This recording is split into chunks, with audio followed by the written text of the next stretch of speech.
Artificial intelligence AI அப்படின்ற ஒரு வார்த்தை வந்து இப்போ அடிக்கடி நம்ம கேட்டுட்டு இருக்கிறோம். எல்லா இடத்துலையும் இந்த நியூஸ் வந்துட்டு இருக்கு. அண்ட் மைக்ரோசாஃப்ட் வந்து ஓப்பன் ஏஐல வந்து நிறைய இன்வெஸ்ட் பண்றாங்க. எலான் மஸ்க் வந்து அவரோட ஓன் ஏஐ வெர்ஷன் கிரியேட் பண்றாரு. அண்ட் என்விடியா வந்து கிரவுண்ட் பிரேக்கிங் சிப் ஒன்று பண்ணிருக்காங்க அப்படின்னு சொல்லிட்டு இது ரிலேட்டடா நிறைய கம்பெனிஸ் வந்து R&D குள்ள வராங்க. நிறைய கம்பெனிஸ் இது ரிலேட்டடா பண்ணிருக்காங்க. ஒரு பக்கம் இந்த நியூஸ் இருந்தாலும் இன்னொரு பக்கம் வந்து மக்களுக்கு ஒரு பயமும் இருக்கு. வேலை போயிடுமா, நாளைக்கு நான் என்ன டெக்னாலஜி படிச்சா எனக்கு ஏஐ குள்ள வர முடியும், ஏஐ நமக்கு நல்லதா கெட்டதா அப்படின்னு சொல்லிட்டு நிறைய கொஸ்டின்ஸும் இருக்குது. ஸ்டார்டிங் வித் பேசிக் வீடியோஸ்ல இருந்து மிஷின் லேர்னிங்னா என்ன அப்படின்னு சொல்லிட்டு ஒவ்வொரு விஷயத்துக்குள்ள நம்ம டீப்பா ஒவ்வொரு வீடியோஸையும் நம்ம போறோம். Stay tune. Welcome to Raghulan guys. Channel subscribe பண்ணாதவங்க சப்ஸ்கிரைப் பண்ணுங்க. எக்ஸ்பர்டைசர் டாக்ஸ் அப்படின்னு சொல்லிட்டு இன்னொரு சேனல் இருக்கு. எக்ஸ்பர்ட்ஸ் கூட பாட்காஸ்ட் பண்றோம். நல்ல டீப்பான பாட்காஸ்ட், கரியர், பிசினஸ் இது ரிலேட்டடா செக் பண்ணுங்க. ஏஐ வந்து இப்போ ஹியர் பண்றோமா அப்படின்னு கேட்டோம்னா கிடையாது. இட்ஸ் லைக் எப்போ நம்ம கம்ப்யூட்டர், கால்குலேட்டர் அப்படின்ற மாதிரி ஒரு மிஷினை வந்து இன்டெலிஜென்ட்டா கொஞ்சம் கொஞ்சம் வேலை செய்ய வைக்க ஆரம்பிச்சோமோ அப்பையிலிருந்து நம்ம மைண்ட்ல இருக்கிறது வந்து ஒரு நாள் மனுஷனை விட வந்து இந்த மிஷின் வந்து ஸ்மார்ட்டரா இருக்கும், மனுஷனுக்கு தேவையான எல்லா வேலையும் இது செய்யும். இப்போ இந்த டெர்மினேட்டர் படம் பார்த்தீங்க, மேட்ரிக்ஸ் படம் பார்த்தீங்க அப்படின்ற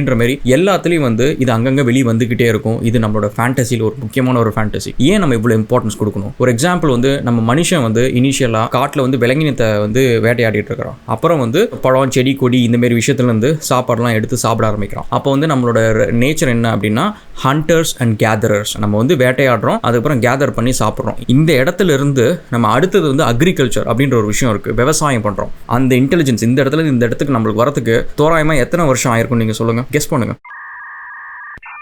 அதுக்கு வந்து கிட்டத்தட்ட வந்து 90,000 இயர்ஸ் வந்து நம்ம செலவு பண்ணியிருக்கோம் இந்த இடத்துல இந்த இடத்துக்கு வரதுக்கு. ஸோ இந்த இடத்துக்கு வந்துட்டோம். ஸோ இந்த இடத்துல இந்த இண்டஸ்ட்ரியல் ரெவல்யூஷனுக்கு எவ்வளோ நாள் ஆச்சு? ஆல்மோஸ்ட் லைக் ஒரு 2000 இயர்ஸ் இருக்கும் அந்த டிஸ்டன்ஸ். அதில் இண்டஸ்ட்ரியல் ரெவல்யூஷன்லேருந்து டெக்னாலஜி ஏஜ் ஒரு 100 இயர்ஸ். அந்த டெக்னாலஜி ஏஜுக்குள்ளார நம்ம பண்ணுற அட்வான்ஸ்மெண்ட் எல்லாம் பார்த்தீங்கன்னா ரொம்ப குறுகிய நாட்கள் கைஸ். நம்ம டெக்னாலஜி கிட்டக்க வரப்போ வந்து அந்த டெக்னாலஜி நம்மளோட வேலைகள்லாம் சில வேலைகளை செய்ய ஆரம்பிக்கிறப்ப நம்ம ப்ராக்ரஸ் பண்ண ஆரம்பிக்கிறோம்.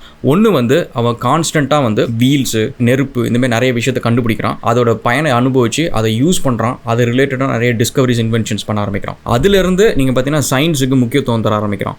சயின்ஸ் மூலயமா வர ப்ராடக்ட்ஸுக்கு மக்கள் மத்தியில் வரவேற்பு கிடைக்குது.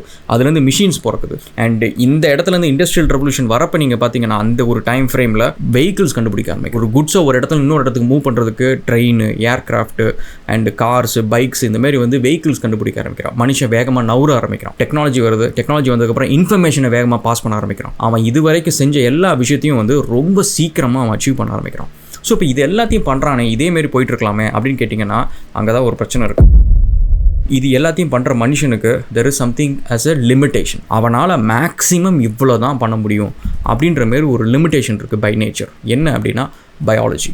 என் உடம்பு தான் என்னோட லிமிட்டேஷன். இப்போ இருக்கிற எஃபிஷியன்சி வந்து இன்னொரு 10 வருஷம் கழிச்சு இருக்காது. அதே இன்னொரு 10 வருஷம் கழிச்சு இருக்காது. இன்னொரு 30 வருஷம் கழிச்சு நான் இருக்க கூட மாட்டேன். என்னோட ஸ்கில், என்னோட இன்டெலிஜென்ஸ், நாலேஜ் இது எல்லாமே வந்து இன்னும் ஒரு 30-40 வருஷத்தில் வந்து யூஸ் ஆகாமல் போயிடும் இந்த உலகத்துக்கு. அதை நான் யாருக்காவது ட்ரான்ஸ்ஃபர் பண்ணலாம். பட் இந்த ட்ரான்ஸ்ஃபர் பண்ணுறப்ப என்னோட அதே இன்டெலிஜென்ஸ், அந்த அனுபவம் எல்லாத்தையும் நான் உங்களுக்கு கொடுக்க முடியாது. ஸோ இப்போ இந்த மனுஷனுக்கு இருக்கிற இந்த லிமிட்டேஷனால் என்ன ஆகும் அப்படின்னு பார்த்தீங்கன்னா at one point வந்து we become stagnant. இப்போ கூட நீங்கள் கவனிச்சு பாருங்கள், ஸ்பேஸ் ட்ராவல் அப்படின்ற ஒரு விஷயம் வந்து மனுஷனால் வந்து இங்கே 3க்கு போகிறது நம்மளுக்கு கஷ்டமாக இருக்குது இத்தனை வருஷத்தில். அது பல லைட் இயர்ஸ் ஆகும். நம்ம அங்கே போய் சேரணும் அப்படின்னா அதுக்குள்ளார பல ஜென்ரேஷன் வந்து குழந்தை பெற்று, அவங்க குழந்தை இன்னொரு குழந்தைய பெற்று, அந்த குழந்தை இன்னொரு குழந்தைய பெற்று. ஸோ இதுக்காக நிறைய பேர் வந்து என்ன சொல்கிறாங்கன்னா நம்ம வந்து வில் பிகம் லைக் சைபார்க்ஸ். நம்ம உடம்புல வந்து மூளையை தவிர மிச்சம் எல்லாத்தையும் வந்து நம்ம வந்து மிஷினில் வந்து ரீப்ளேஸ் பண்ணிக்கலாம். ஆர்டிஃபிஷியல் ஹார்ட் வச்சுக்கலாம் அண்ட் ஆர்டிஃபிஷியல் கிட்னி வச்சுக்கலாம் டயாலிசிஸ்க்கு. ஸோ அந்த மாதிரி மனுஷனை ஃபுல்லாக பண்ணலாமே அப்படின்னு சொன்னீங்கன்னா இட்ஸ் ஸ்டில் அ லிமிட்டேஷன். ஏன்னா நம்மளோட ஹியூமன் பிரெயின் வந்து ஒரு அமௌண்ட் ஆஃப் இன்ஃபர்மேஷன் மட்டும்தான் வந்து ரிமெம்பர் பண்ண முடியும், அதை நம்ம ப்ராசஸ் பண்ண முடியும், அதை நம்ம கனெக்ட் பண்ண முடியும். இப்போ ஐன்ஸ்டீனுக்கு இருக்கிற இன்டெலிஜென்ஸ் வந்து ஒரு சராசரி மனுஷன், ஈவன் எனக்கு என்ன மேலே ஒரு சராசரி மனுஷனுக்கு இருக்காது. ஐன்ஸ்டீன் சொல்கிற விஷயத்தை வந்து என்னால் குயிக்காக அப்சர்வ் பண்ண முடியாது. ஸோ இப்போ இந்த மாதிரி மனுஷனுக்கு ஏகப்பட்ட லிமிட்டேஷன் இருக்குது. அப்போ என்ன ஆகும் அப்படின்னு பார்த்தீங்கன்னா ஃபியூச்சரில் நம்மளோட ப்ராக்ரஸ்க்கு நம்மளே ஒரு தடையாயிடுவோம். ஸோ இப்போ இது தடுக்கிறதுக்கு தான் வந்து ஏஐ வந்து இந்த வேலையை செய்ய போகுது. ஏன்னா அதுக்கு பயாலஜிக்கல் லிமிட்டேஷன் கிடையாது. ஹார்ட்வேர் அண்ட் எலக்ட்ரிசிட்டி, இன்டர்நெட் இருக்கிற வரைக்கும் ஏஐ உயிரோடு இருக்கும். இப்போ ஒரு மனுஷன் வந்து ஒரு விஷயத்தை கற்றுக்கிறதுக்கு நம்மளுக்கு வந்து 24 வருஷம் ஆகுது. அதுக்கப்புறம் வேலையில் போய் தத்தி முத்தி எவ்வளோ கஷ்டப்பட்டு திட்டு வாங்கி அந்த வேலையை கற்றுக்குறோம். நம்ம ChatGPT 1 4க்கு வரதுக்கு 2 வருஷம் தான். குழந்தையிலேருந்து வளர்ந்துருச்சு ஒரு 2 இயர்ஸில். ஸோ இந்த வீடியோ சீரீஸில் வந்து இதை நம்ம ஃபர்தராக எக்ஸ்ப்ளோர் பண்ண போகிறோம். ஏஐ நினச்சி நம்ம வந்து வேலை போயிடும் அப்படின்ற ஒரு பயம் எல்லாம் இருக்குது, இல்லைன்னு சொல்லலை. கார்ஸ் வந்து ஃபஸ்ட்டு வந்த புதுசில் வந்து நிறைய பேர் சொன்ன ஒரு விஷயம் வந்து குதிரைங்கள்லாம் வந்து தான் வந்து ஃபியூச்சரு. அதுங்க பாருங்கள் குயிக்காக ஜம்ப் பண்ணும், ஓடும், ரோட்டில் என்ன தடை இருந்தாலும் தாண்டி போயிடும், காருங்களால் அது பண்ண முடியாது அப்படின்னு சொல்லிட்டு நிறைய பேர் அதோட டிஸ்அட்வான்டேஜஸ் சொன்னாங்க. அப்போ அந்த டெக்னாலஜி வந்தப்போ வந்து நிறைய பேர் அது வாங்குறது கூட மறுத்தாங்க. அதுக்கப்புறம் என்னாச்சு, எல்லாரும் வாங்கினாங்க, யூஸ் பண்ணாங்க. அங்கே இருக்கிறவங்க எல்லாரும் வந்து தேல் பிகம் கார் டிரைவர்ஸ் ஆகிட்டாங்க, கார் மெக்கானிக் ஆகிட்டாங்க, கார் சர்வீஸ் பண்ணுறவங்க ஆகிட்டாங்க. ஸோ அந்த வேலை செஞ்சுட்டு இருக்கிறவங்களை வந்து அப்ஸ்கில் பண்ணும், அந்த மாதிரி டிஸ்ட்ரப்ஷன் இருக்க தான் செய்யும். ஏஐ இருக்குது அப்படின்னு சொல்லிட்டு நம்ம ஒரி பண்ண தேவையில்ல. அது கூட எப்படி எப்படி நம்ம ட்ராவல் பண்ணுறோம் அப்படின்றது தான் நம்மளோட ஜேர்னியாக இருக்க போகுது. இன்னும் ஒரு 10-15 வருஷம் கழிச்சு மனுஷங்களோட ஹிஸ்ட்ரி வந்து முடிஞ்சிடும். இந்த சென்ஸ் வந்து மனுஷங்க ஹிஸ்ட்ரி எழுத மாட்டாங்க, இதெல்லாம் வந்து ரோபோட்ஸ் அண்ட் மிஷின்ஸ் பண்ண போகுது. மனுஷன் வரலாறு எழுத மாட்டோம், மனுஷனுக்கு பதிலாக ஏஐஸ் எழுதும். We'll catch up in another video guys and thank you so much and cheers.